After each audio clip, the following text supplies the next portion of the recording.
your partner supposed to fulfill you?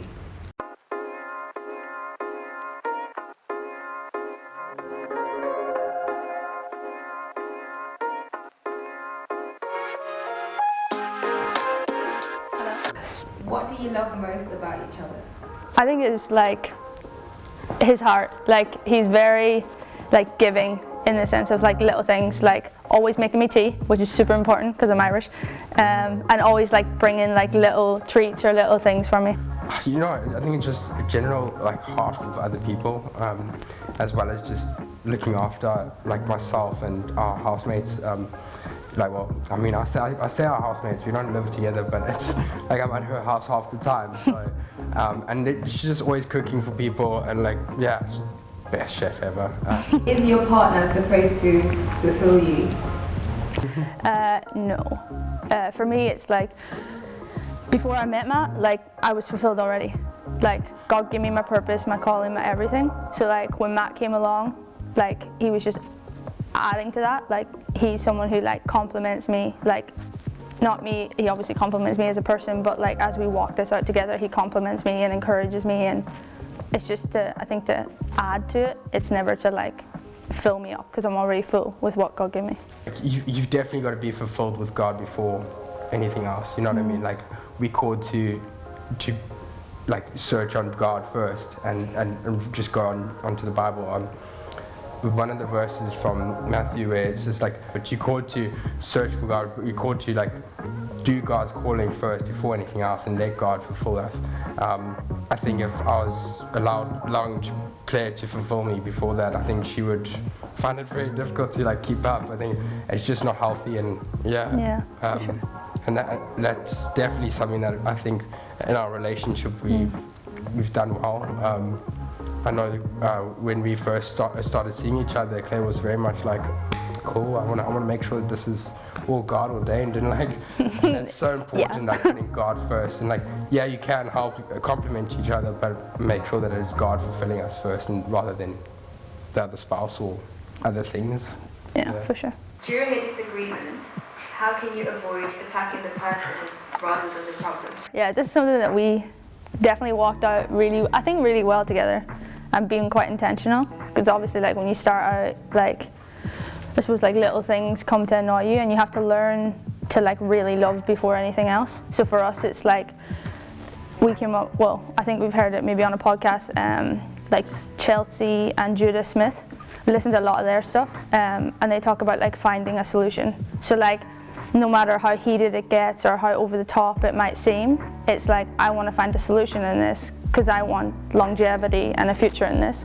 Whereas like if we're wanting to like add to that fuel to the fire, you're not actually looking for a solution, you're looking to destroy something that means a lot to you. So yeah, we definitely like finding a solution in that, and definitely patience. Like it talks, I mean 1 Corinthians, it talks about like love is this, love is patient, love is kind, it's not jealous, it's not boastful, and like we have to like take a moment and just come back to that and be like, what is love? And then we're like, okay, like love doesn't do those things, so why should I be doing those things? In terms of like making sure at the same time like being patient, like Claire's really learned to just let me just sit and think about things and then communicate afterwards, and not just reply in the sense of like, oh, I'm gonna just say anything now that, you know, because I'm hurt or I'm feeling anxious, or you know, I'm allowing my emotions to kind of get to me, and that's how I'm acting up. But we've definitely learned how to balance that out and be like, okay, take some time to think about things, pray about it, and then also reply back, but don't take so long where you just like you just ignore it and you're like, cool, I've sorted it out, but actually you haven't spoken about it. I think that's something I had to learn a lot to do, because Claire, I'd go silent and Claire would be like, Matt, come on, where's the answer? And like, you've really got to try and like bring it out in each other, but in a good way.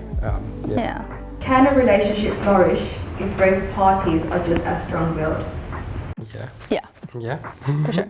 Definitely. I think we're both like ourselves, like a little bit strong-willed, but then coming back to like it's all about like living like Jesus, like it's servanthood.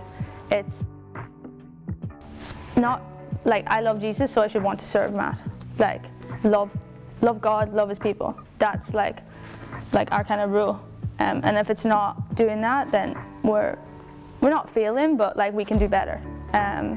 So yeah, I do think that we've definitely learned to like hold back a little bit, or I wanna put Matt first.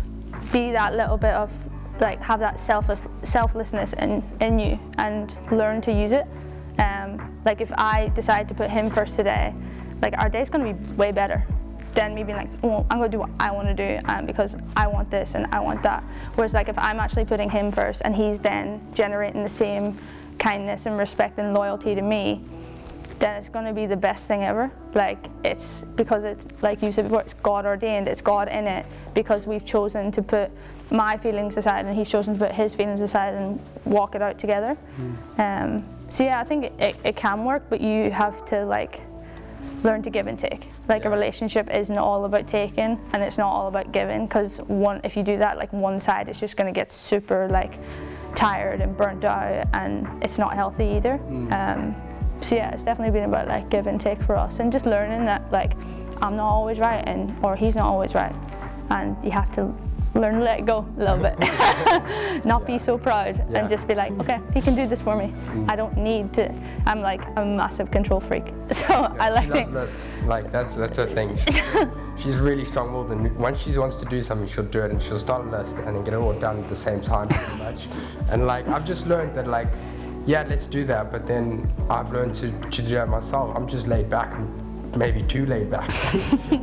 And Claire's taught me how to be a little bit more structured, but I've also taught her how to be like a little bit more relaxed as well. I think it's just so important, like the two of us have that together, and what we want in our future as well, like making decisions on how we live our lives and how we're going to do things in the future for God, and like what we feel like he's called us to, and like if we weren't strong-willed, would we actually step out into what God has called us to? And I think having both of us being strong-willed, we catch each other when we're falling, and she'll be like, oh Matt, do you think maybe you just not actually doing something enough, or can we try and do this more so we can make sure that we, it's so good. And I would do the same for her, which is really awesome. It's so cool to have that from her. How can you know God's call for your lives as a couple? I think it stems back to love God and love people. If you're loving God and you're loving people, you're walking in your calling. Your calling is never like, oh, I'm called to build a church. We're all called to build the church, and we're all called to build the kingdom of God. It's like that is our calling. If you're loving God and you're loving people, you're already walking in your calling. Your calling will change, and it might look different from season to season. But like right now, us being here in this space is like calling. So that's the way I see it. That's so true. I think like with work as well, like we've gone through this as the season, and we love our jobs, we enjoy what we do, but like we feel like we're called to something else. But like right now, this is where God has put us, so let's love the people that we are around with at work. Yeah, it talks in the Bible about, I'm totally gonna get this verse wrong, don't worry about tomorrow, because tomorrow will like take care of itself. And exactly that, like living today. Yes, it's important to plan, and it's important to look to the future and to what God has like put on your heart to do, but living today. Like live what he's given you today, because you don't know what tomorrow holds. So like be a blessing to other people today, and look at the blessing that he's already placed in your heart, and then share that with like the people around you. Great, you guys are amazing. Thank you. Thank you.